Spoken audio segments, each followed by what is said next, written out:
नमस्कार दोस्तों, अगर आपको रॉयल चैलेंजर्स बेंगलुरु और चेन्नई सुपर किंग्स के बीच खेला गया आईपीएल 2024 का पहला सबसे रोमांचक और कांटेदार मुकाबला पसंद आया हो तो हमारी इस वीडियो को दिल से एक लाइक जरूर कीजिएगा। आईपीएल 2024 के पहले सबसे रोमांचक महामुकाबले में आईपीएल इतिहास की दो दिग्गज टीमें एक दूसरे से भिड़ी। इस बार फाफ डुप्लेसिस की रॉयल चैलेंजर्स बैंगलोर यानी कि आरसीबी के सामने महेंद्र सिंह धोनी की टीम चेन्नई सुपर किंग्स खड़ी थी। इस रोंगटे खड़े कर देने वाले मुकाबले में आरसीबी के कप्तान फाफ डुप्लेसिस ने टॉस जीता और पहले बल्लेबाजी करने का फैसला लिया। चेन्नई सुपर किंग्स की टीम को पहले गेंदबाजी करने के लिए आमंत्रित किया, उसके बाद फिर रनों की बारिश करने के इरादे से आरसीबी के दो दिग्गज ओपनर बल्लेबाज कप्तान फाफ डुप्लेसिस और विराट कोहली मैदान में उतरते हैं। इन दोनों ही ढाकड़ ओपनर बल्लेबाजों के ऊपर एक ताबड़तोड़ अंदाज में शुरुआत दिलाने की जिम्मेदारी थी। मैदान में उतरते ही पावर प्ले के दौरान डुप्लेसिस और कोहली ने मैदान में तूफान ला दिया। कोहली पहले ही ओवर में 2 चौके मारकर एक बेहतरीन शुरुआत की। इसके बाद डुप्लेसिस भी कहां पीछे रहने वाले थे। दूसरे ओवर में गेंदबाजी करने आए दीपक चाहर के ओवर में डुप्लेसिस ने 2 छक्के लगाए। पावर प्ले के दौरान ये दोनों ही खिलाड़ी रुकने का नाम ही नहीं ले रहे थे। चेन्नई की गेंदबाजी पावर प्ले में कमजोर नजर आई। एमएस धोनी अपने गेंदबाजों को बार बार समझाते रहे, लेकिन कोहली और डुप्लेसिस के अटैकिंग बल्लेबाजी को कोई रोक नहीं पा रहा था। आरसीबी की टीम का स्कोर पावर प्ले समाप्त होने के बाद 50 रन के पार पहुंच गया था। दोनों ही खिलाड़ी धीरे धीरे अर्धशतक के करीब पहुंच रहे थे।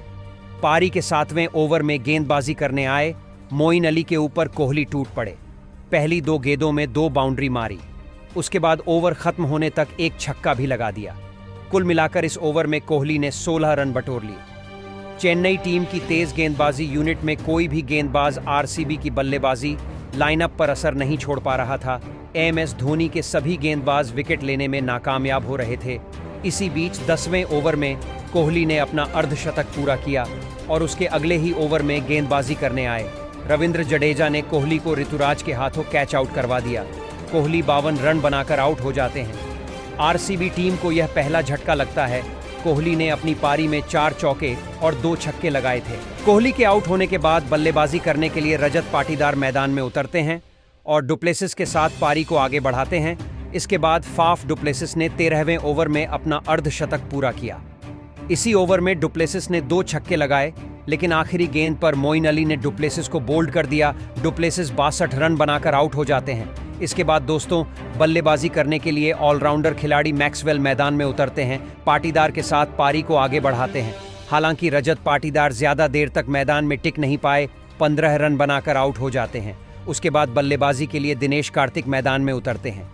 इन दोनों ही खिलाड़ियों ने अंत के 4 ओवरों में बहुत ही खतरनाक अंदाज में बल्लेबाजी करी। मैक्सवेल ने 16वें ओवर में गेंदबाजी करने आए तुषार देशपांडे के ओवर में ताबड़तोड़ रन बरसाए। इस ओवर में मैक्सवेल ने 4 बैक टू बैक छक्के मारे। इसके बाद चेन्नई के गेंदबाज थर-थर कांपने लगे। आरसीबी टीम को एक बेहतरीन फिनिश की जरूरत थी, जो कि मैक्सवेल और दिनेश कार्तिक भली भांति कर रहे थे। दूसरी तरफ दिनेश कार्तिक भी शानदार बल्लेबाजी कर रहे थे। 17वें ओवर में दिनेश कार्तिक ने एक चौका लगाया और स्ट्राइक मैक्सवेल को दे दी। मैक्सवेल रुकने का नाम ही नहीं ले रहे थे। इस ओवर में फिर से मैक्सवेल ने 2 छक्के लगाए। 20 ओवर की समाप्ति के बाद आरसीबी की टीम 205 रन के विशाल स्कोर पर पहुंच गई थी। इस दौरान मैक्सवेल ने बेहतरीन 76 रन की पारी खेली, तो वहीं पर दिनेश कार्तिक ने 28 रन बनाए। चेन्नई सुपर किंग्स को जीत के लिए 20 ओवरों में 206 रन की जरूरत थी। पहाड़ जैसे लक्ष्य को चेस करने के लिए चेन्नई सुपर किंग्स को एक धमाकेदार अंदाज में पारी की शुरुआत करने की जरूरत थी। चेन्नई सुपर किंग्स की तरफ से ऋतुराज गायकवाड़ और अजिंक्य रहाणे मैदान में उतरते हैं।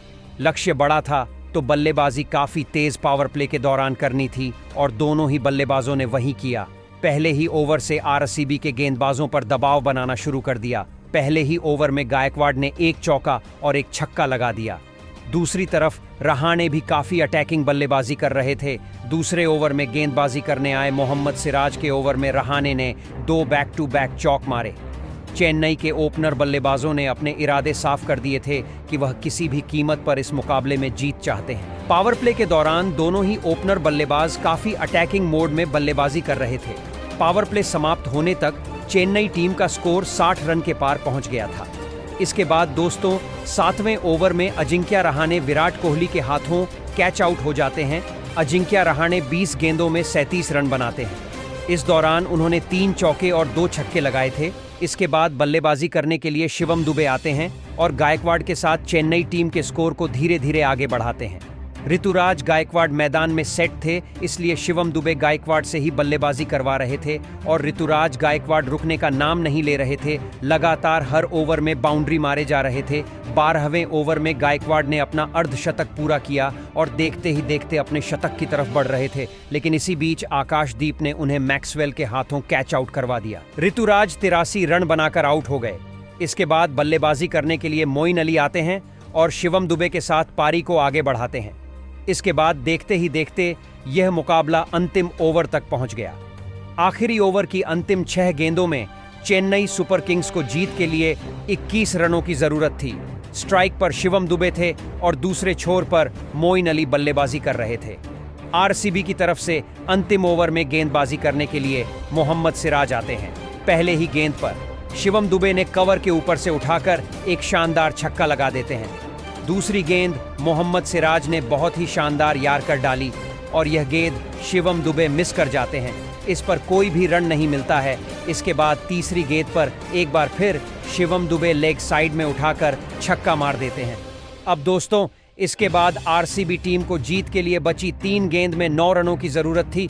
चौथी गेंद मोहम्मद सिराज एक बार फिर शिवम दुबे को डांट करा देते हैं। 5वीं गेंद पर शिवम दुबे ऑफ साइड में एक चौका लगा देते हैं। अब आखिरी गेंद पर चेन्नई टीम को जीत के लिए 5 रनों की जरूरत थी। आखिरी गेंद मोहम्मद सिराज बहुत ही चतुराई से बाउंसर मार देते हैं और शिवम दुबे इस गेंद को डांट खेल जाते हैं और इसी के साथ आरसीबी की टीम ने इस पहले मुकाबले में शानदार जीत दर्ज करती है।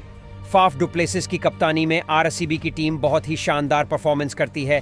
इस बार आरसीबी की टीम आईपीएल ट्रॉफी जीतने के लिए कोई भी कसर नहीं छोड़ेगी, क्योंकि अब तो महिला टीम ने भी आईपीएल की एक ट्रॉफी जीत ली है।